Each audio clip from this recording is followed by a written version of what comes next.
Good evening, everybody, and welcome to Nevertheless Commentaries. I am your host, Usipon Lovu, Usipon Sports, your favorite ank on the net.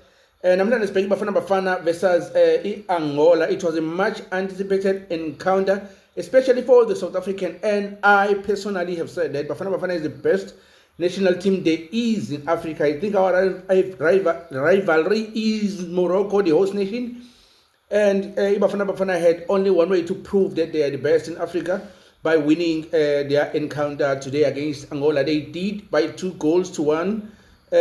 Kudos to a player like Ozuna Polisi, an Orlando Pirates player, and also Ulaili Foster, player of Burnley from English Premiership assist. Bayu Tepang Moremi on the second goal for Ulaili Foster. I think he came in and actually changed the game for the better. We saw the first half.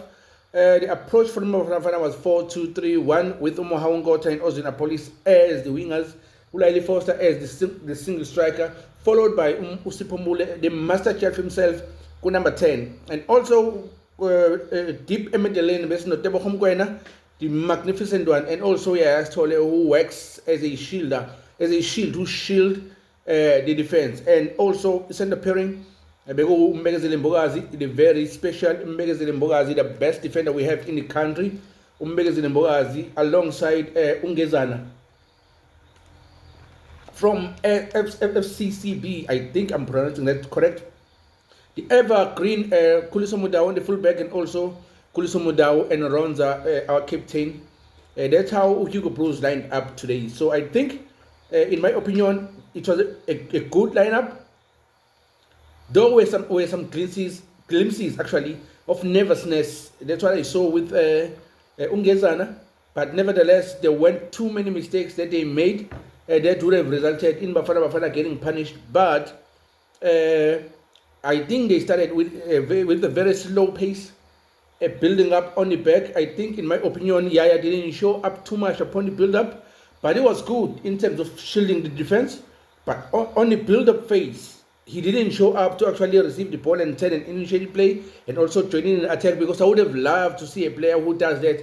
I mean, we have Tebo Homgwen who does it very, very well. Should he have played with a player like Utalen Mbata?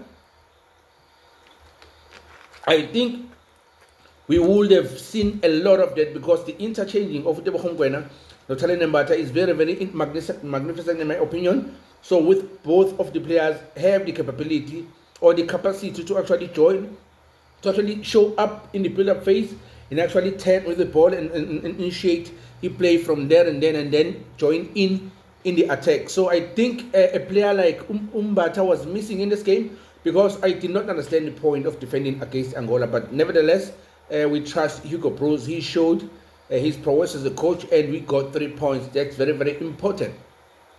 Coming to the second half, I think we played in patience in the first half. He approached on the other side, the Angola. It was 3-5-2. They congested the middle and trying to contain the player like Utebo Homkwena, the player like Usipho Mule, who had a brilliant game in my opinion. But I think it didn't work. It's just that in South Africa, on the first half, they were not that aggressive as I wanted them to be. But I think they were kind of wanting not to lose the game, number one. And then if it happens, they win the game. That's the approach on the first half, or that's what I read on the first half. But coming into the second half, I think they put on the second gear, and then you could see that they are now wanting to play in a front foot. And we saw they took out Moha Ngota and bring in Tepang Moremi. I think Moha Ngota had a very, very slow game today. But in introduction to Tepang Moremi, I think he revived his spirit up front, and we saw the likes of Ulaili Foster, Tepang Moremi, and also Ozuna Police. They were now pressing up high Angola, forcing them to make mistakes, which was not there in the first half. And also, when they pressing them high and forcing them to make mistakes, we see a player like Usipho Mule, the evergreen one, actually starting to string in those passes, connecting those passes, dribbling here and there, and creating spaces and opportunities for his opponent. And we saw with that magnificent pass that he played for Tepang Moremi, which he scored. Unfortunately, Ulaili Foster, when he made that header, he came from an offside position, so the VAR proved it to pay an offside. So it wasn't to be for Tsepang Moremi, but it was an instant positivity upon his introduction. So it would have been very, very great upon his introduction that he scores the goal, but it wasn't to be because there was an offside. But continuing from that, they showed that actually they are superior than Angola in terms of the quality of the players that were on the field. Though Angola had the numerical advantage in the middle, but the presence of Tebo Khomkwena was evident in the second half. You could see that they are now playing on a front foot, and also Yaya was a little bit present, but also making sure that he brings the cover to that defense, because on the second half we didn't see much on the Angolan side in terms of attack like he did in the first half, because in the first half they had a lot of attack, and Uran Williams had to work a lot on the first half, but coming into the second half there wasn't much to do. So that proves that they did actually initiate the second gear on the second half, and they were making sure that they protect defense, and also they were playing on the front foot, and that actually worked because they got the goal.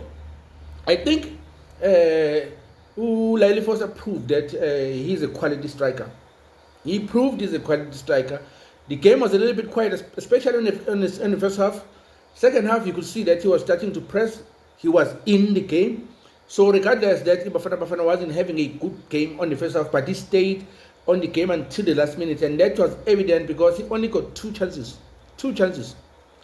Regardless that he actually assisted Ozun Apolis on the first goal, but him as a striker, he only had two chances. The first one over the goal, the second one he snapped it. So those are the instincts of a good striker. So I think whether we have Laili Foster playing or we have Evidence Makhoba playing, I think in my opinion we shouldn't be worried, because any one of them can actually snap those goals. And having the creative spark from the wingers, I think we will actually have a good run with Afcon. So I'm happy we got the 3 points. That's what I wanted, and that's actually now building up to the idea and the point that I've said Bafana is the best squad that we have currently in Africa, and their rivalry is in Morocco. So though they had a slow start in this game, but I'm hoping that as we progress, because if we can actually annihilate Egypt now, I think we might do ourselves a good favor to actually just get them off the picture now, so that later on we wouldn't have to face them. But we will see what's going to happen against them with Zimbabwe later on, because they are playing also against Zimbabwe. I'll watch that game and I will actually cover it. We'll see how they play. But coming to Bafana having won, I think the spirit will be a little bit high, and the boy will be highly motivated to that encounter, knowing that we've beaten Egypt in the couple of previous encounters. So I think that actually is a rivalry game. It's a game to watch. I think all the eyes are on that game, because you know what happens when Orlando Pirates plays Al Ahly, or Mamelodi Sundowns plays Al Ahly, or Zamalek, whatever the case may be. So there's always a rivalry between Egypt and South Africa, competing to see who's the best. Now the national teams are going to clash. We're going to see who's the best. So congratulations to Bafana. I'm South Africans. We are happy. We are going to Christmas on a high note. Going to the second half after Christmas, we will see what others do. But for us as South Africans, we are so happy. Thank you, Bafana. Thank you to all South Africans.